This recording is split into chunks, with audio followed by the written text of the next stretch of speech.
POI, raise your hand. I don't know if I'll accept one though. Uh, oh ya, oke.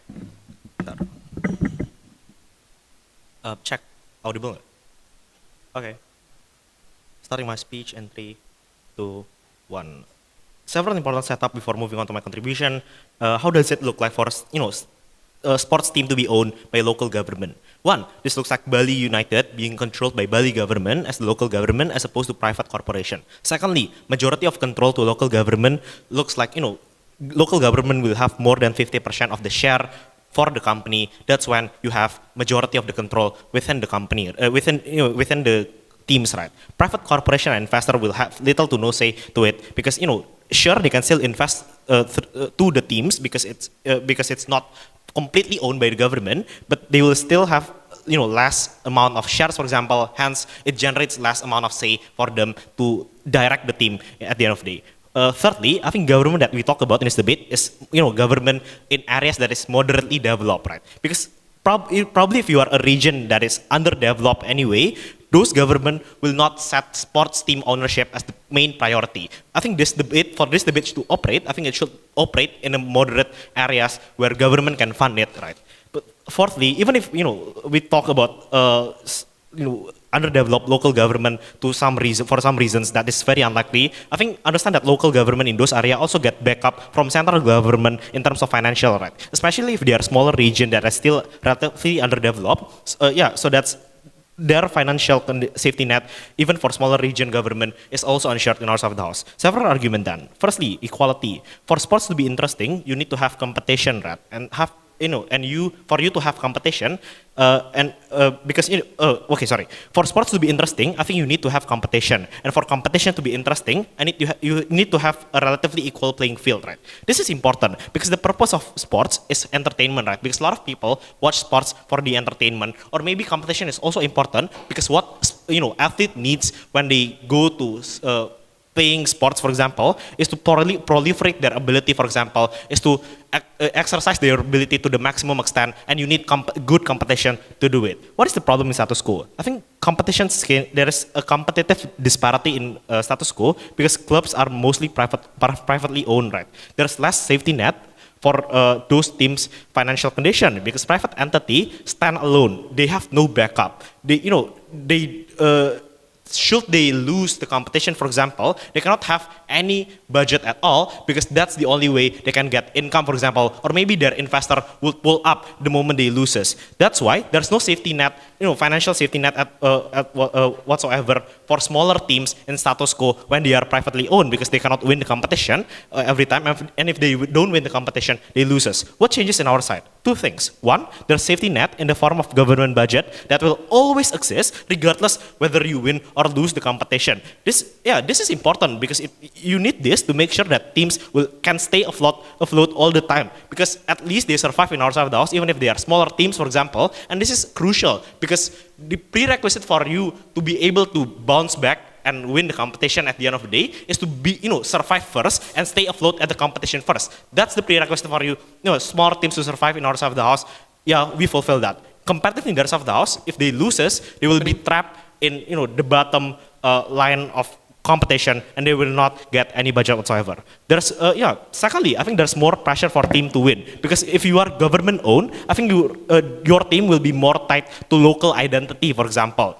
This is good because it generates pressure, right, from government, for example, and from local people, for example. What does pressure generate? Two things. A, more scrutiny. I think people will gaze their eyes to the team, meaning that you will have check and balance for the team, for example, ensuring that their management is better, for example, ensuring that they can thrive for the long run. But B, you'll also have extra investment, exactly because your team will be tied to local identity more strongly when you are owned by local government. I think more people will, more local people will be, care towards those sports team, for example. Hence, why those sports team in our side of the house will get spotlight, and you're going to attract more investment, for example, because you have spotlight. But yeah, second argument then, guarantee of players' livelihood. Problem in status quo is that a lot of players' needs are uncatered, especially for smaller teams. And governments can wash their hand to avoid liability when local clubs do bad things, i.e. underpaying players or delaying salary or not giving adequate diet, for example. This happens in Persija recently, where one player doesn't get paid, where their payment are delayed for uncertain amount of time by the clubs, for example. This is because small clubs are privately owned. The comparative is that if clubs are government owned, you have several things. One, you have basic guarantee of livelihood for the player, because it is government obligation to ensure that whoever they control at least gets good amount of livelihood, right? If comparatively, if club own the clubs, or if comparatively, if private entity own the clubs, I think local government cannot intervene at all, because those players becomes the asset of the corporates, for example, and they cannot do anything about it. Yeah, I think by law, the obligation for government to cater to the needs of the players is much stronger than the obligation for private entity to cater to the needs of those who works for them, for example. But secondly, I think especially for sport, I think local pride and identity will create demand and support from local people, for example. Hence why you also generate more money for the team locally. You're going to generate more supports locally. You're going to generate more investor and more sponsorship, for example. Hence, you can also ensure the livelihood of the player at the end of the day. Lastly, why do government ought to do this? Because we're talking about using taxpayer money, for example. Therefore, you need to justify it, right? Two reasons why it's okay for government to do this. One, because local sports will be tied to local identity and pride. This is the interest of local citizen for government to cater to the needs of these local clubs, for example. Hence, why government can do this, because that's the interest of their people to begin with. But secondly, exactly because there's economical revenue that you can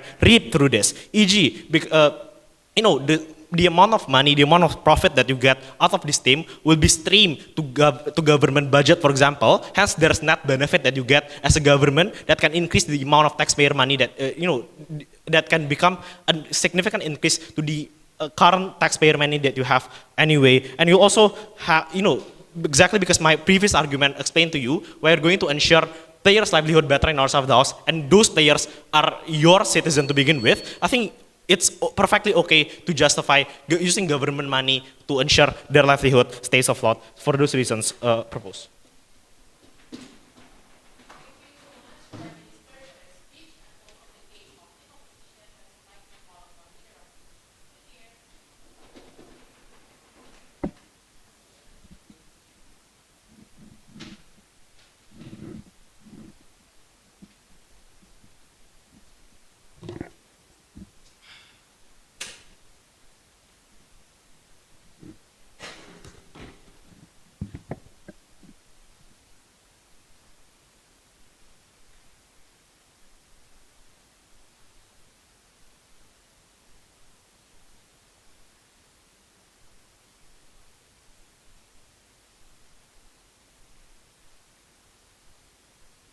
POI stand up. I have a testing issue. Don't get any. Up. Oh yeah, sure. Test. Test. Test.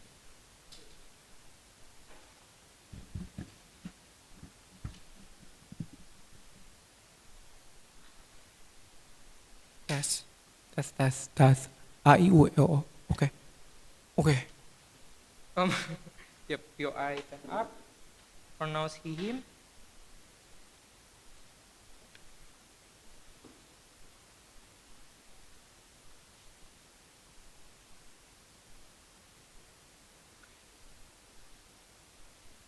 Starting in 3, 2, 1. One housekeeping. This is a debate on proposal versus status quo. And in status quo, let's do reality check. All the problems that Satwika posit doesn't exist. Because every sport still have its own place. Sure, there are some sports that are dominant, i.e. you're talking about basketball, you're talking about like badminton, for example. But every sport still has its own place. This is why you still see the field in Olympics for all the jumping athletes, for example. Still have ice skating, having its own performance in Japan, for example, and all of that in that regard. Meaning that we want you to notice that everything that Satwika said doesn't have an agency because it's not a problem in the status quo. I'm going to do 3 framings in this debate. That firstly, This is not a policy motion, meaning that Satwika's 2 minutes of extension doesn't matter. Because what he told you is that, okay, government can do this and government should do this. That's not a debate, it's a third-person debate about on how, one, if you care for utility, then how do you create like better development of teams and for sport itself. But secondly, it's also for the entertainment, which can create better entertainment. Because this is what you get as a third person if you're unaffiliated with sport, for example, then that everything that you care then is the enjoyment that you get from watching televisions on how do they play.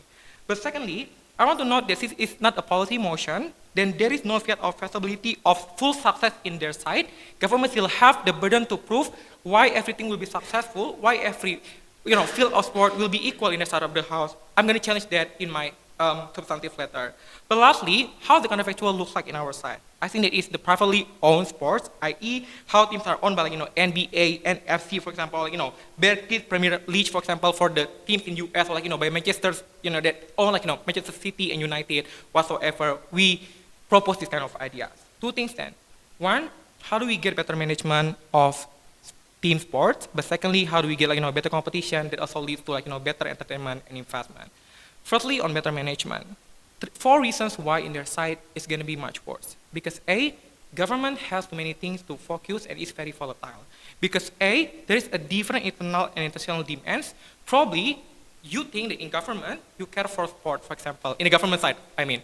But for the people in the certain states, for example, they care more about poverty that happens to them because it's more relatable, it's the real problem that they face. Probably in some countries like US, where the sport is good, then the people care for the enjoyment. But for countries like, North Africa, for example, for countries in Afghanistan, for example, they have their own thing, they're unlikely to push their government to incentivize to push on this kind of sports. Meaning in their side, it's not just that government will do this all in their hand, but there's nothing that can happen in their side of the house. But secondly, we say that states are a lot very prone on political instability. Because the creation of policies between Democrats and Republicans, for example, can make a structural change in the funding that government gives. I.e., it's just how back then in 2010, you get so many funding for Olympics, for UOSN, for example, but now there's only little for it because now Indonesian government is focusing on ISMA whatsoever. I'm not saying that it is bad, but it proves to you that there is separation of funding out of the political instability that happens in the government. You can rely on the government on the team sport development. But secondly, we think that it's also going to create less expertise. Why? Because professional people that are actually good in sports are unlikely to opt in to be in the sports if it's owned by the government. Why? Because A, there is harder bureaucracy. I.e. in Indonesia, if you're a coach of certain institution, you need to have a bank DKI, for example, for you to get the money from the people. This is something that won't exist on our side when you get all of this by private owned investment. But secondly, states are also so stiff. I.e. in their side, coaches in football cannot say just the F word, for example, in the court, not in the court, in the field of basketball, for example, because they're going to be punished by the government because it's something that is not good for their morality, for example. This is something going to happen, they're going to disincentivize the people that are actually good to opt in to sports. But thirdly, it's also the decision-making process that is also irrational because government acts on people, meaning that it's really based on irrationality because there are 2 characteristics of people in the status quo. A, they're easily influenced by the things that they see on television.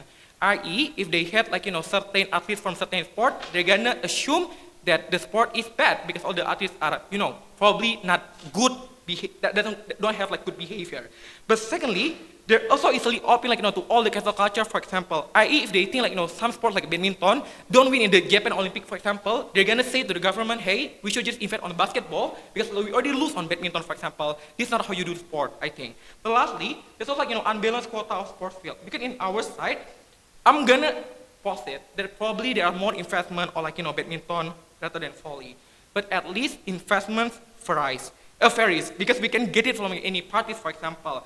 I.e., if some sports aren't as highlighted as others, you still get the companies that want to invest because they think the potential of these certain sports are good because there are less of the quotas in the status quo. This is how you incentivize investment under a side of the house. Now I want to know this argument is very important because A, this is what gonna create lesser quality of sport in the side of the house that is detrimental for the team development, for example, that's at the end of the day. But secondly, this is also something that's gonna make less enjoyment for the athletes because now they're being pressured by government. They're also cannot pay sport as they used to be, for example. This is also something that's vulnerable on the athletes. Secondly, how do we create better competition? In government, notice that sports become so politicized, and it's a thing that we can claim. Because A, the competition that they can join should be under volition from government, i.e. if they think that there are some LGBTQIA agendas on certain Olympics, they won't let these athletes opt in, for example. And it's likely because they want to pander to the majority's voices, for example, in certain patriotic or certain homophobic countries. But secondly, it's also gonna they're gonna also get more pressure to the teams. Because in order for them to be incentivized to give funding for sports, they need to win. They need to show to the government that they have something to prove to the government. And it get a lot of pressure in their side of the house. But lastly, I think when they want to create political agenda, i.e. elections, for example, on the NBA teams, not NBA, but all the teams on sports, it's gonna make the enjoyment much more less, because people watch football because they like the competition and they like the team composition. In their side, what they're gonna do is that you're gonna create all of these, all the agendas from the government. You make sport less enjoyable, and you also create less competitions, because one region can only have one team, for example. When our side you have more budget for more teams, meaning that in every regional you have varied teams. I.e. this way you have LA Lakers versus LA Clippers in Los Angeles. Just how you have Manchester United and Manchester City in Manchester. How you have Atletico Madrid versus Real Madrid in Madrid, for example. What does it mean then? It means that you get better entertainment from the people because you like it, and you have more support from people which are really important for investment, because those people will only invest when they buy much for the artists that they like. They're also gonna only buy tickets when there are other competition. For all these reasons, we negate and we win.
Tes. Am I audible?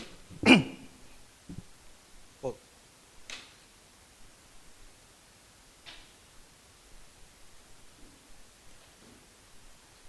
I'm going to start my speech in 3, 2, 1. What you need to understand is that the equality that OG wants to talk about is not between sports, for example, soccer versus long jump, but it's between sports club that plays in the same sport. For example, Arema. For example, in status quo, I think there is a disparity between Arema and clubs from Surakarta or Jogja. For example, clubs from Sleman or Persis Solo. This is because the current status quo, because in the status quo, clubs are privately owned. Hence, small independent club, for example, Sleman or Persis, in status quo gets little to no investment at all, because they have to compete with powerhouse, for example, Arema and Persija, who is currently the powerhouse, the one that dominates the playing field and are currently probably the ones that play in almost all the grand final in national scene. They probably also are the ones that have all the star player and whatnot. Hence, they hoard all of the investment in status quo because all investors go there for certain ROI. This results in Sleman and Persis Solo having no trainer, or having to underpay their players because they have simply zero money because they don't win anything and does not get adequate viewership due to their lack of fans, given that their current status quo, they are not winning. Hence, yeah, I think their performance is also affected by this, given that there's no coach, there's little to no support, for example, diet, or even livable wage that they make players quite, comfortable to invest a lot of time and energy to play their sport, and instead have to focus on other things, for example, working other jobs and whatnot to make ends meet. In the counterfactual, when you tie local teams, local sports club to government, at the very least, there is a baseline of support that will be provided by the local government.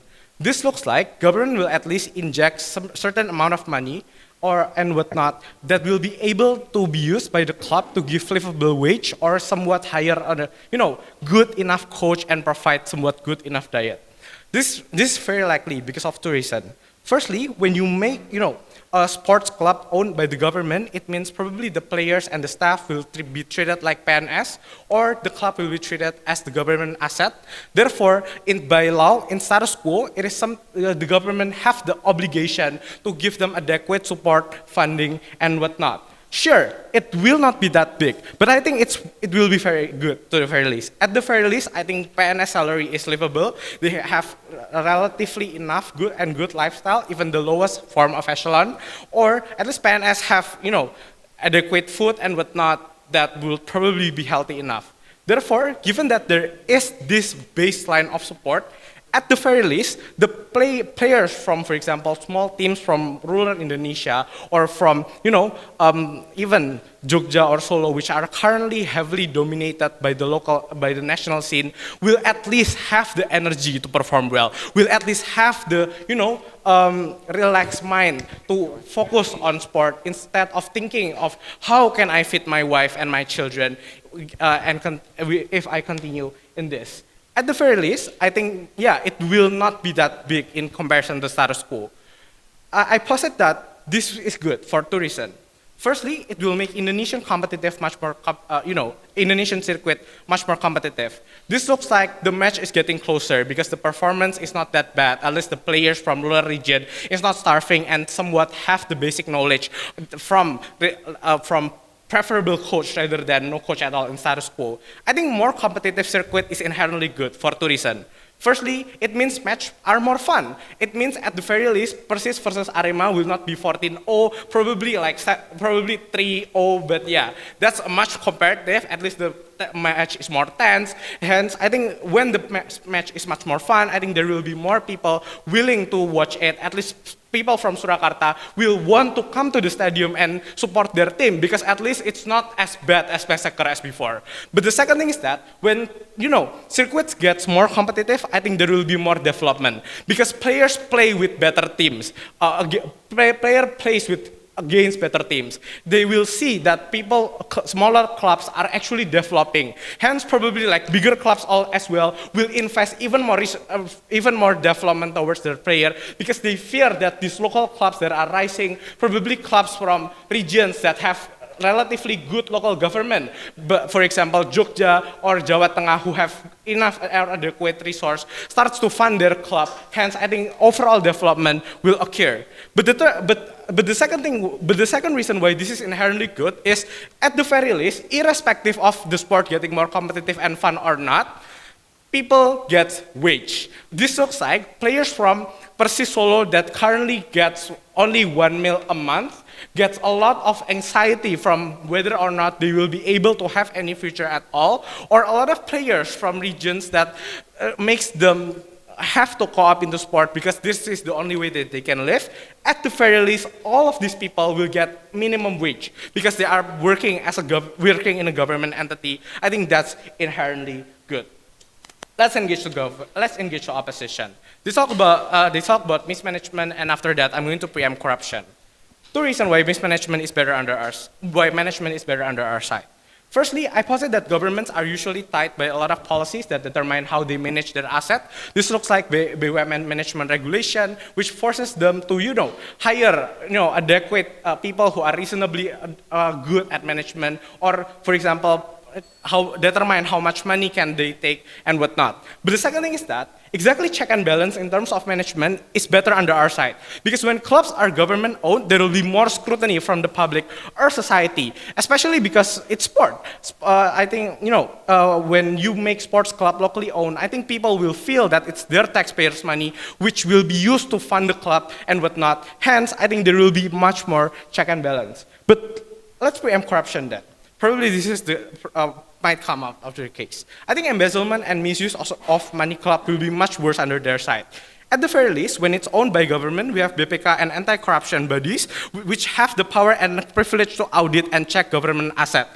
This is non-existent in private club because private clubs cannot get audited by government easily because of corporate fail. Corporation can keep companies secret, and if police want to investigate, they need reasonable evidence to get permit and authorization from a judge, which is literally very hard to be gathered, especially for corruption cases which are done indiscreet. This is why a lot of clubs head can get away with millions but when they underpay their staff. But the second thing is that, especially when it's sport, it will be very scrutinized because, especially when it's sport managed by government, it will be very scrutinized due to the fact that there's a lot of scandals that are already popular. For example, Kanjuruhan or PSSI embezzlement. I think exactly when you make it government institution, it will be much better in terms of check and balance. Propose.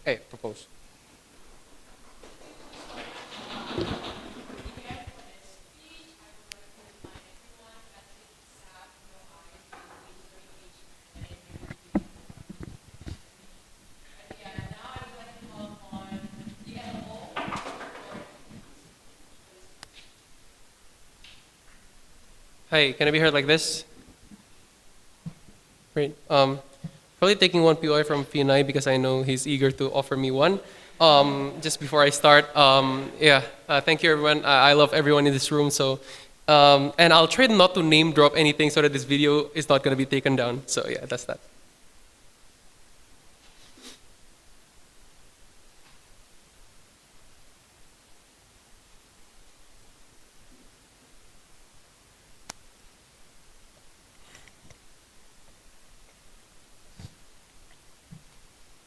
This is not a debate about bad states versus bad private entities, i.e. things like corruption, because I know it will result in a deadlock in opening that Finay might easily win. I'm going to assume the best case of both, that if states are good and if private entities are good, we will take the best case, assume the conception a priori, why private entities should have control over their teams. Two things that I'm going to address to ensure the top break. Number one, more effective management in opposition, and number two, on entertainment. The first is more effective management in opposition, and I would note that it's not given from the motion that both sides will provide equal opportunity to effectively manage teams, and therefore, I'm going to tell you 4 reasons why we are going to be more effective. The first is divided attention that exists a priori in local government. That is to say things like education, that is to say things like healthcare, or other decentralized obligations that are democratically mandated for local governments to do, and therefore, they cannot effectively, allocate a lot of budget to pay their players or even try to manage the continuation of their team. The second is the incapacity to effectively monitor. That is to say you don't have enough power, for example, human power, to effectively monitor the continuation of each team, the dynamic between the players that are often really changing and never static. The trade-off is you're going to be too much on micromanaging in their side, given that there's no clear line between which is micromanaging and which is just trying to monitor the activity of the team, and therefore probably is better in their side. Third, and really importantly, you have less quality human resources. Why is that so? Most professional athletes are paid from things like endorsement and contract that will be heavily contingent on their personal performance quality in our side. That means more appreciation for the players who are good.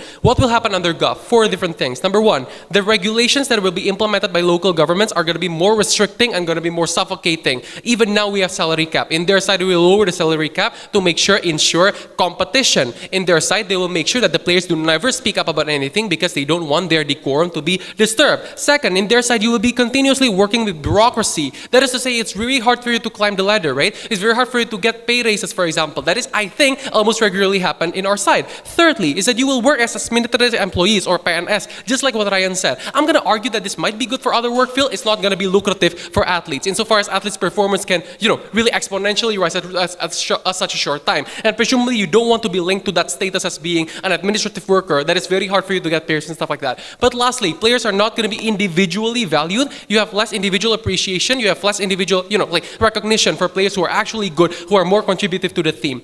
This means that Satuika's argument that Persija did not pay the salary does not make sense because teams would probably want to retain their good players, right? But even if the worst case happens, I would argue that dispute resolution is much easier on our side. You do things like mediation, litigation, and even arbitration sports. It's really simple to access even in Indonesia right now. On the comparative though, you have to deal with administrative court in their side of the house. You go against a much stronger entity in government, for example, that is very, very hard for you to win. The fourth and final reason why you don't have effective management is the decision-making process. And I would argue that local governments a priori acts based on a democratic or at least a political mandate. That is to say, what Hezron told you was important not responded by Ryan. The people on the ground who will make the decisions for the team, i.e. things like petition and influencing the management, for example. Satuika claimed that this is good. We argue that this is horrible because teams need sustainability, i.e. teams who fulfill what the people locally need, i.e. LA Lakers after acquiring LeBron James in the summer of 2018, and that PSG super team never won anything. This is because of organic team dynamic that requires helicopter view of people who have experience in managing teams, i.e. not local governments that changes its administration every 4 years, is crucial. Because in our side of the house, sports success and even sports management, to make sure that you sustain your continuation of your team, must be an organic process that will only be achieved under our side of the house. The implication is twofold. Number one, you have less teams, you have less competition in their side. But number two, this is going to be logically prior to any extension Dennis chooses to run, and therefore they will be contingent on opening opposition. Closing. Small investment from Closing, sir. At the end of the day, I think competition is still going to happen much better on our side by virtue of smaller teams going to have better investment, and B, at the end of the day, proliferation, youth development, etc. incentivized, infrastructure built. What I proved to you first was you have more effective management logically prior to anything. Second thing to win, I'm going to talk about entertainment. I agree with Ryan that entertainment is really important, i.e. that is why it is televised, that is why athletes are paid with enormous amount of wage. That's not because they are only athletes, but they're because they're also entertainers. Why do we have better entertainment? 4 different reasons. Number one, you have more competition, and this will engage to that POI from PNI, probably mitigating all the closing government extension. The first reason why you have better competition is more budget allocation. That is to say, you have more unequal distribution in their side. Because what Ryan claimed was that Surakarta is going to be good. I would argue that teams in Jakarta who have more capital will probably be continuously better than teams in Surakarta. Teams in Los Angeles will always be better than the teams in Michigan. So investment doesn't work in their side, right? Because investors want to have control, i.e. what most private owners, and this is context, and are usually chronic fans of the sport, i.e. Arab guys who like to own, sports teams, football teams. Mark Cuban, who owned the Dallas Mavericks, are really diehard NBA fans. In opposition though, not only that there is empirically no problem with the competition, i.e. the NBA will feature its 5th different champion in the last 5 years, some are a small market, but also in opposition, investors will always want to find teams and maintaining fan base, regardless of winning. So, a case in studies, Phoenix Suns, they have never won anything, but then they have always continued to spend a lot of budget because they want to sustain their fan base. So, but the second reason why you have better competition is seamless transition, right? Because, things like players can move teams more seamlessly, and therefore this means that you have less bureaucratic and less static transition in sport. So competition exists better in our side. Secondly, you have less politicization of sport. I would argue that people hate politicization of sport. Case in point, early 2020 in national leagues in the US, when they start using political propaganda like kneeling before the national anthem, the rating goes down. We told you that local agenda is going to be inserted and there's going to be something bad, no responses. This engages with Satuika's local identity. Do people really watch sport for local identity? I would argue that the only way people can still love Boston Celtics and Utah Jazz was because they are dissociated from their vastly racist fan base that will be the identity in their side. People watch sports and can still be relatable in our side, i.e. the story of Jimmy Butler, kicked out of his house from at 13 years old, now in his NBA finals. I think the comparative here is the weighing on vulnerability. In our side, vulnerable people will relate more. In their side, racist fans will be related more. Thirdly, sport are often globalized. We refuse UGM's premise of the assumption of local relatability. I think is counterproductive. But it goes beyond that. I.e. in order for you to get your sustainability, you get more income, you need to have television partners, you need to have media partners, sponsorships, entertainment and stuff like that. In order for you to do that, you cannot work with government entities that was going to be really bureaucratic and really hard to find its dispute resolution, i.e. private entities often don't like to work with government because of that sole very reason. But lastly is the idea of inclusivity. We have more budget and more skilled human resources, but also more market incentive for teams, giving you the urgency to explore the world, to get the best prospects in the world, i.e. discovering the existence of Mbappe and Victor Wembanyama from France. I would argue that local government will have no urgency at all. The ones who are going to be scouted, the ones who are going to be recruited to the team are probably, given UGM's own concession, the players from that own local region that leads to less globalization of sport and that leads to less entertainment. What I've told you was that we have better management, prerequisite for all teams, and we also have better entertainment. Once more, the Yellow Jackets will claim top break.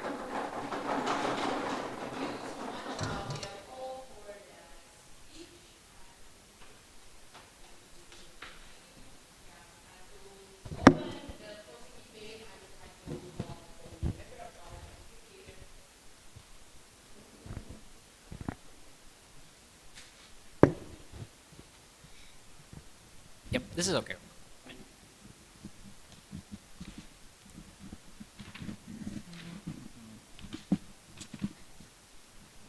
Check. Right. Yeah, ini okay. Testing. All right. I assume I'm audible. Ideally thinking of POI from opening for cross-bench engagement, specifically Hezron. But yeah, if Justin wants to POI, that's okay too. If not, yeah, sure. Gladly taking a POI from closing as well. Before I start my speech, just want to say very glad to finally be in the last preliminary round, or partial double octo of this year's NUDC. Honored to be here, honored to be in the top room. It truly is a pleasure to finally be debating against all of you. Right, I hope my speech does this motion justice. I love sports. Yeah, let's get into it. Two contributions coming from CG. Firstly, I'm going to negate Justin's a priori extension. Second, I'm also going to extend on the idea of how this incentivizes proliferation and develops sports. I think opening government's extension fundamentally lacks A, a clear urgency, and B, a clear manifestation of in what sense this kind of proliferation and development is eventually going to happen. I think in principle, opening government already posits a pretty valid idea, and so far that competition is bad, but I don't, overall competition and opposition bench is bad, but I don't think that's adequately been manifested into a proper benefit coming from government ownership. This is what closing is going to contribute. This is what's going to break the opening debate deadlock. So let's first talk about Justin's extension about how eventually less teams and competition is going to exist due to a lack of management, right? So two very quick responses to this. First off, no, I don't think more budget, no budget allocation in terms of what opening opposition extend. Like, I think government already knows that sport is very cultural, that sports is fundamentally important to an individual's culture. Insofar as countries like Brazil and Indonesia literally believe that sport is within their culture, literally believe that sport is within something that kids play every single day. That's that saying, Brazilians are born with a football at their feet, right? So exactly, people know, and the government and the state knows that sports is so inherently fundamental to someone's way of life. Sports is so important and individually as well as a form of entertainment, right? So on top of what opening government has already characterized, I think we posit that sports is also something that is a culture for individuals, and that government has always an active incentive to invest in this and make sure that not only do they manage it well, but they give it the proper budget allocation that they deserve, right? So it means that even in local cities, everyone in the government knows that how much these fans care about the team, right? For example, London has like 6 different football teams in the Premier League, and each of these football teams are cared so universally by the fans. Insofar as North London has the greatest team ever, Arsenal, right? East London, or West London, sorry, has Chelsea, etc. Everyone loves all of these football teams, and government has an active incentive to cater to it. Why? Local government follows the people. This is a democracy. I think we can also universally agree that government will at the very least cater to the people's interest, right? But secondly, even if the budget allocation isn't huge, I think I argue that investors pumping billions into sports teams, like Sheikh Mansour owning Manchester City and deciding to win 5 out of the last 6 Premier League titles, I'm a victim of this, by the way, means that it raises the barrier of entry towards sports teams as a whole. I posit this as a huge harm coming from opposition bench, because exactly when only a few individuals have control over the few top teams in the world, when the branding of these top teams are so huge, fundamentally it means that smaller teams cannot even enter that same level of discussion. So it even relates to even more than what competition opening government tries to posit, but I think it also ties into how many fans can these teams attract. Insofar as everyone in Indonesia probably only cares about the big 5 teams in the world, right? They probably don't care about a bottom tier English team coming from like a very small town that no one knows about. So exactly, fans' barrier of entry is increased, sports barrier of entry is increased as well. Insofar as sure, competition is continuously going to be bad, but even the fans don't have access to these teams as well. We posit that this is a bad idea, right? So, moving on to the extension about the second contribution of how this incentivizes proliferation, this is directly going to engage with the remaining of opening opposition's case. I'll take the POI later. Wait. So, I think private ownership fundamentally disincentivizes the development of the sport because there is a constant desire to have a good brand name. So exactly, when private owners instinct or only interest is to make sure that these teams have good branding? Exactly, because private owners treat this sport team as an asset because they only want the profitability. Sure, Roman Abramovich bought Chelsea for like 600 million pounds and then sold it for another 3.5 billion pounds in profit, but exactly, it is literally just an asset to him. At the end of the day, even if you have a fundamental level of connection or love for that football team, you only see it as nothing more than an asset in comparison to local government that probably has a much higher level of emotional connection to it, right? So three layers to this and implications. Number one, how current rules make it too easy for rich owners to just buy a super team, exactly like what PSG is doing, right? For example, salary cap that opening opposition posit, maximum transfer fees / financial fair play in buying players is usually based on the income of said team. Insofar as if a team makes a lot of money, that means they can probably very easily, spend that much amount of money as well because they have it and they're not going to be at a net loss, right? The problem is, if you are the top 10 team in the world, that means your income is already huge, right? That's why the loopholes is super easy to exploit. That's why teams constantly buy big brand players because they are exactly more marketable. Secondly, in principle, exactly, because local government is connected, they're not only going to manage well, this negates opening opposition's extension, but also this means that that these local governments have an active incentive to care about the local people, to involve them in the discussions and what they're going to do to improve the facilities of this club and give more opportunities to younger and more like local players, etc. This is fundamentally going to be what local government is going to do because it is within their interest to care about the people and the fans who are very localized because exactly they are also a localized fan. Opening. The spirit of sport, that is the extension, is not a priori harm for an average reasonable person, but I think that activates our harm of local agenda being inserted, leading to politicization of sports that leads to less entertainment. People don't like it.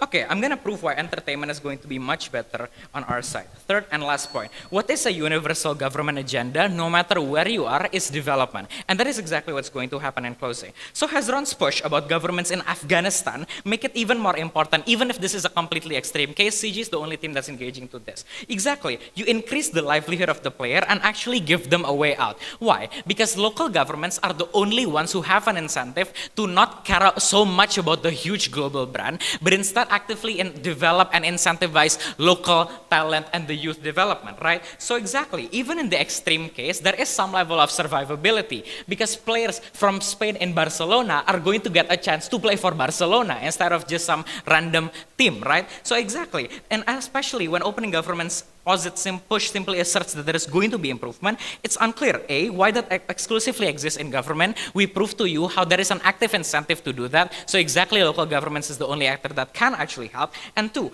in what ways will they fully develop? I think it's simple. My POIs that answers that question. Infrastructure, they're going to build more stadiums, more gyms, training facilities, etc. The end goal of sports is eventually going to be like the regeneration of opportunity, right? Then as sustainability becomes the end goal of this debate, opening opposition has been disproven, closing government wins this push. Very, very proud to propose.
CO will win this debate because OO talks about political instability. That was never mechanized to begin with. They talk about how funding may change when there's different, for example, political stability. But they never impact this argument on how then, if your team is actually doing bad, if you are actually not the top 10 team and you're not making money, how you can still bounce back under our side of the house. This is what's important, right?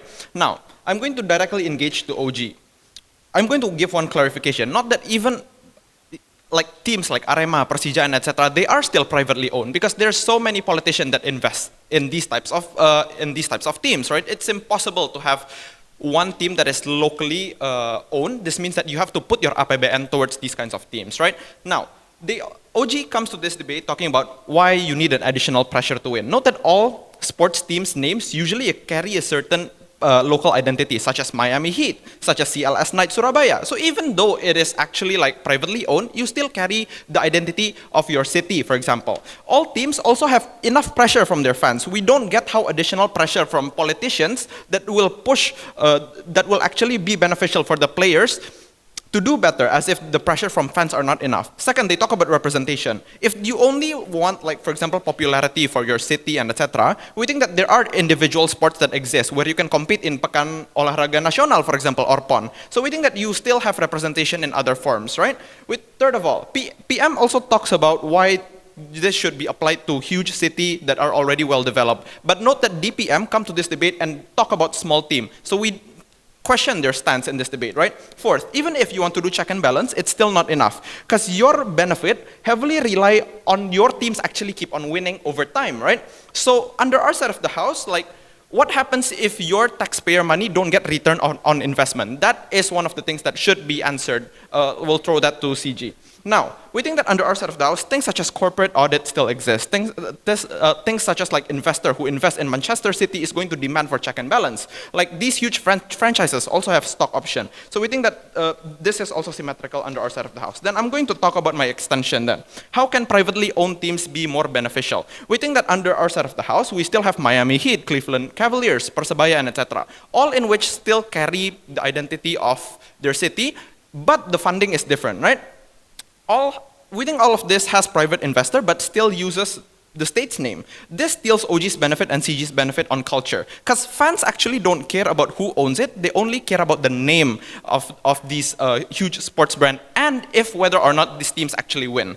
I'll explain this later on. Second, why management and sustainability only exist in CG and why it is better. The way sports work is that most likely only the top 10 teams will keep making profit and break even in a season and dominate the league. Like in Indonesia, it's always Persija, for example.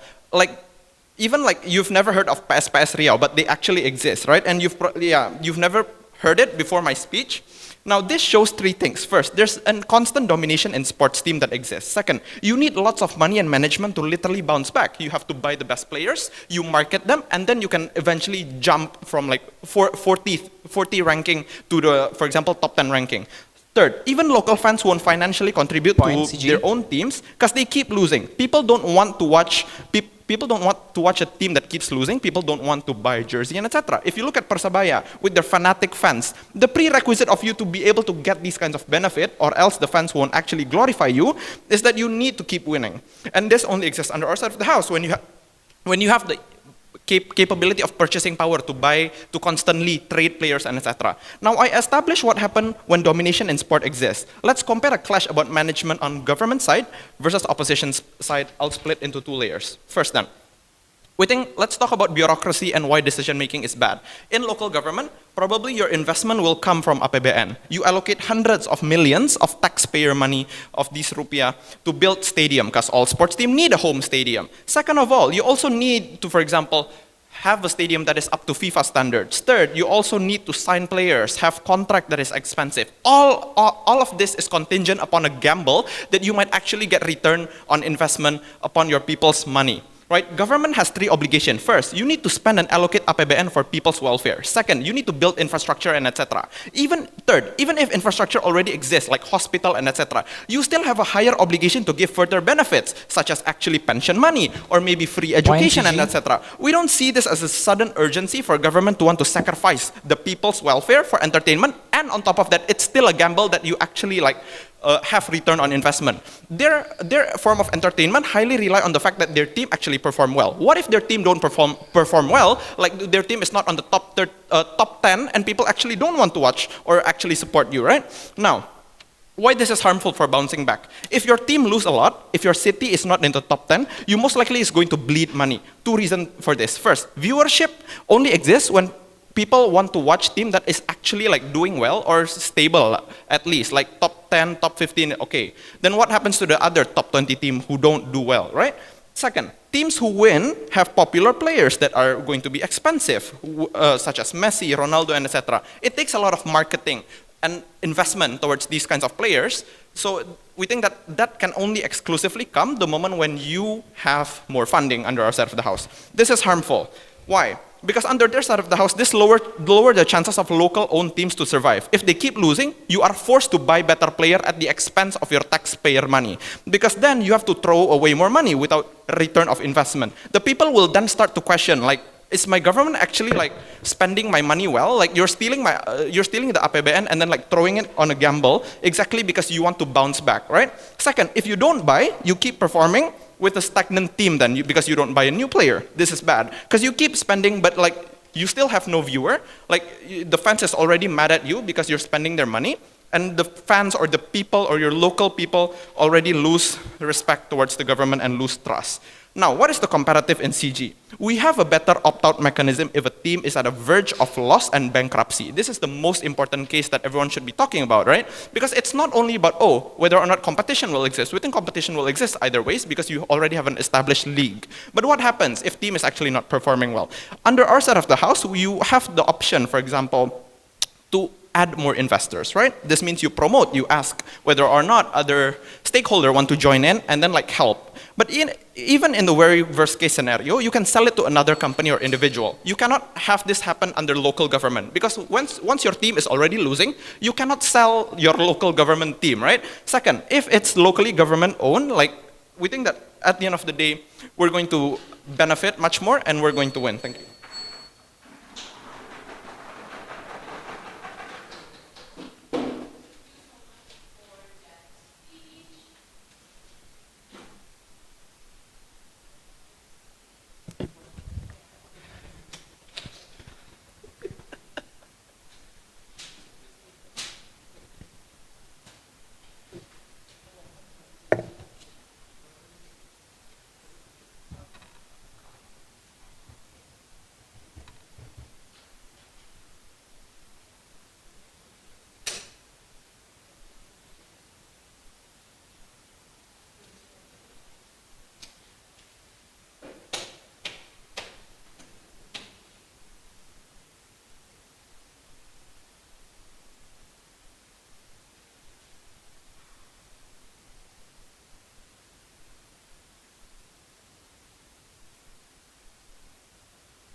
Am I audible? Can everyone hear me? Okay. Okay, so gender pronouns are he, him, and yeah, if you want to POI may just raise your hands or just stand up. And yeah, I'll start my speech in 3, 2, 1. Okay, to start off this debate, I would like to make a couple of clarifications. I think that CO's case has been quite derivative from OO about, but it's always been going on and on about, government is unstable, they have a lot of issues to take care of. And so, yeah, this also will be integrated within OO. And then second of all, our rebuttal, okay, so moving on to our rebuttal. So first off, they talk to you about the opt-out mechanism within the private-owned clubs. So we say that this opt-out mechanism doesn't exist because the fans, we say that because the fans doesn't have the voices inside the team through the private-owned teams. Because when you see private-owned teams, we already told you that, these private-owned teams, they will see the players as only assets. So what they say always goes. So the fans and the people within that city or that team who are, representing that city or a certain country, they don't really have that voice that they want to be, to impact the sports team. So let's make a comparison to how it would look like if the government actually owned it. So the government will still actually listen to the fans because, technically the fans are the ones who are, quite literally operating it, because it's already within the interest of the government to listen to the fans wanted, because they want to represent the fans. They want to please the fans through the to better management and so on. And so our framing here is that the benefit on CO is contingent on one. It results so that the fans are happy, and then second of all, our benefit still stands because fans are still going to be happy because they're already been proliferated through the government-owned sports team. So I think that the government-owned teams will still be beneficial because I think it's still they say that. Oh, sorry. So why we tell you that private-owned teams will not be beneficial, because they say that it still carry the branding of the city, and they say that people they don't really care about who owns it, they only care about the team. I think that it's very problematic because again, private-owned is they will see the players as only brandings. They will only see them as only assets.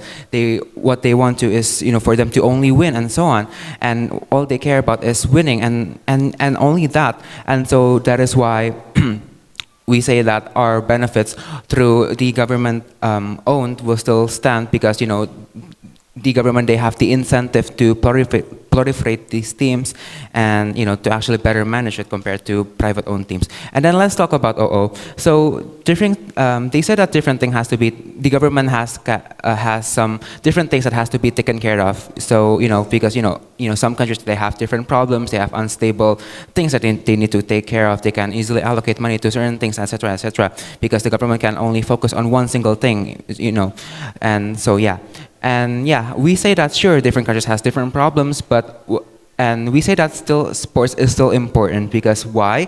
One, it has become the source of enjoyment. It has become source of entertainment through, it's for the people and for the fans. So if their burden is on, government has a lot of things to deal with, I think that sports is actually one of them that they have to deal with, because see that with sports team, for example, if anything with government funding and government actually managing it, I think that, through these sports clubs, it actually helps the government to gain support and even to get more, sense of nationalism through the fans. And, fans have actually started to, they would care for these teams, and, they could actually also gain profit from it in itself. Okay, I'll take VOI.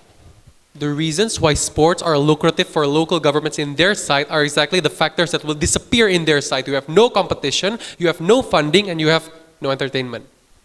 Okay, we told you that that is not true, because you say that so local government, when they actually take care of these teams, they will actually disappear. We told you that this is very wrong, because I think that Vinay has already explained to you that when these government, they actually taken care of these teams, they will see these sports that they're taking care of as something more than just branding, like compared to private-owned clubs.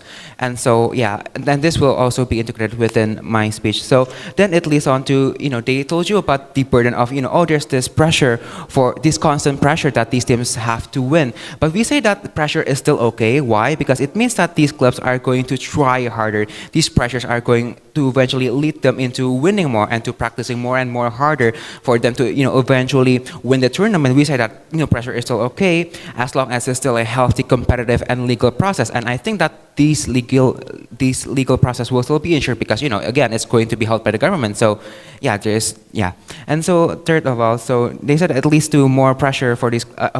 So the problem with management by the government. So I think that FINA's engagement has already been answered because there's the active incentive for the government to cater to the management of the clubs to the fullest extent, because I think that they care about what the people wanted, because the fans already has the culture and these integrated supports within and for the sports teams. And so, and as addition, they told you about the additional harm of these private-owned clubs, that they treat their players as only assets and as just business. So let's see the comparative here. So private-owned, it sees the players as only piggy banks, assets as long as they win, no matter what. So this is unhealthy because there's no vested interest. There's no actual connection between the players and the executive, and players are going to see seen as assets. And so what does this government-owned look like? They see the players as brothers per se, or at least siblings, or someone at least with a decent amount of connection. So the government will actually protect these players because they have these vested interests. They can only look for young athletes and supports them and train them eventually in the long run. So it actually brings more benefits in the long run. Okay. And lastly, let's talk about OG. So they told you about they're still lacking the urgency and the manifestation of these actors. They still haven't talked about that. So I think that they lack the urgency and the manifestation which vulnerable actor is. So they talk about, what happens if these teams lose, etc. They're going to be poor, no salary, no minimum wage, or etc. So our response is, so what? So teams in competition are still, losing in a competition are still prone to happen. And I think that the vulnerable actor here is the proliferation of the teams. We brought to you that through the proliferation, that exists within the government's incentive and to ensure the better management. And I think that, further doing that, the incentive, and I think that it's actually going to bring more benefit. And so, yeah, that is all for me. Thank you.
Test this.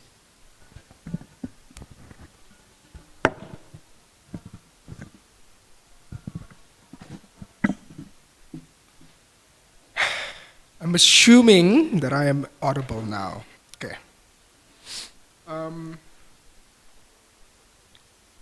Yeah, I'm probably going to be taking one POI if I have enough time, but we'll see later on if I do have enough time.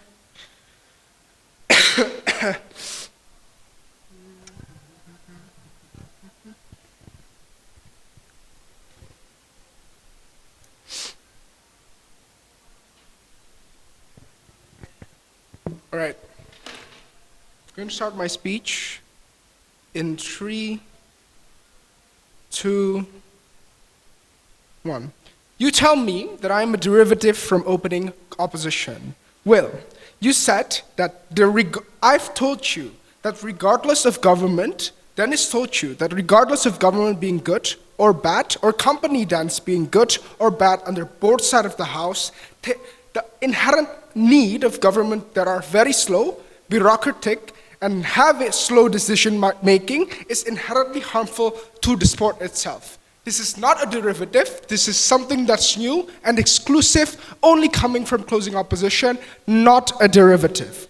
3 framings here, or I don't know, much. 1, the characterization of local government under opening government is already very lacking, right? How does it look like? Is it province government is going to be having the sport? Is it city government, or even Java versus Sumatra or Kalimantan? This is very important for government then to win and make us and give us a very clear definition of what local government looks like. And I think because I brought this, government then cannot win. Secondly, government has to be assumed that they are optimal. The burden of government then is focusing on other things. I think this is real and true what Hasron said, right? How South Africa isn't always going to jump into making sport because inherently, yes, South Africa is in a conflict and whatsoever. Still, not very important in this debate, this makes us win over opening opposition. Because what then is brought to you is how government, regardless from where they are, good or bad, government has the bureaucracy, how slow they are, would be harmful for the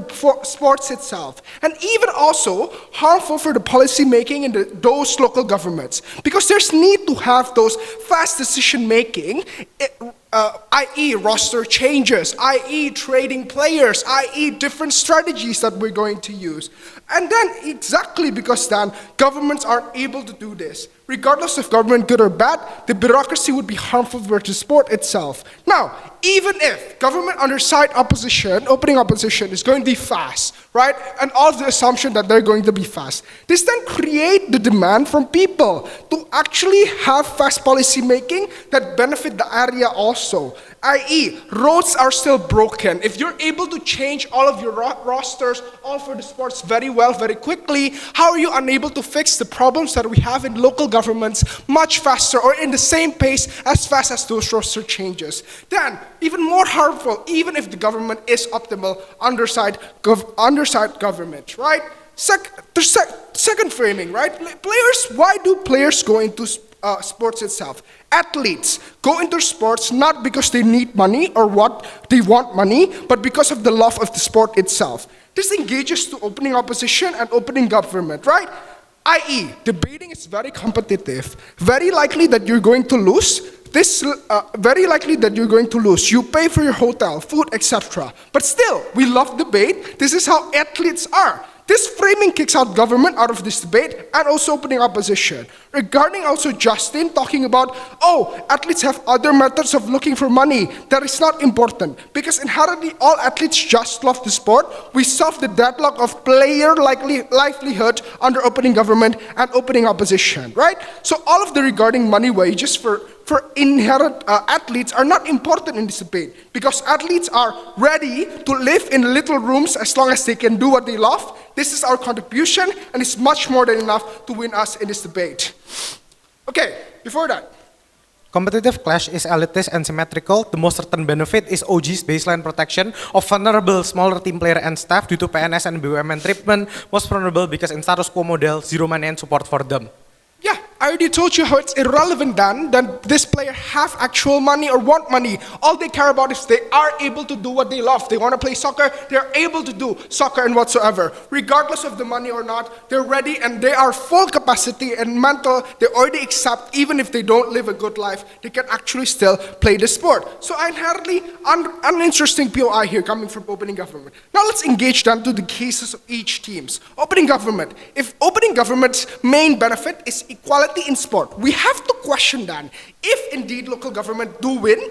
For example, Surabaya versus Makassar, there is still going to be inequality where Surabaya obviously has more capacity in injecting more money because they're in Java. They're economically stronger than Makassar, for example. This means that even when local government are the ones who are the actors who own sports, there's not inherently going to be any sort of equality that they champion. Even when playing in the framing from PM that assume all government or local government that is going to be coming from development still has inequality between developed area. So main case of LG here out of this debate. Let's engage to CG, right? I think CG's main premise is that, oh, it's in principle that investors only going to see you as assets and only that they're not going to see you as people. One, we have to question why is this harmful, right?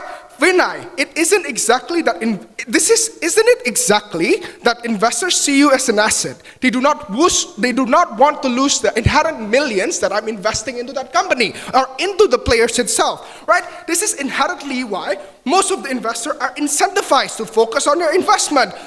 Looking like giving the best treatment, giving the best facilities. Inherently, it manifests in a way that it's much more apparent and much more incentivized then to improve the quality of the players. Now, let's engage then to opening opposition, right? I think opening opposition in this debate lost in this debate because inherently they engages to the idea that athletes still need money, want money, and how they're going to look for other methods or whatsoever. Inherently, this is very assumed. With the characterization and new framing that I give to you, the money itself is irrelevant to this debate. Now, let's actually try to glorify what Dennis brought. One, we tell you how it's harmful then when local government do not have escape mechanism exactly because they're still going to be losing teams under your side of the house. Dennis told you, inherently, if Riau, for example, have less investments into their actual teams, they're going to keep losing from gigantic Surabayan teams over and over again. There has to be more reasons then why Riau is still going to manage their teams or invest and waste all of the taxpayers' money, which is unlikely to battle Surabaya teams from the local governments, right? So this is exactly why, even in local government, it's going to be unlikely then for local governments to want to actually invest and keep sustaining those teams. Right. Why do we win this debate? We solve two deadlocks from opening opposition and opening government. And we actually bring new and fresh framing that inherently changes the whole debate. Inherently opposed.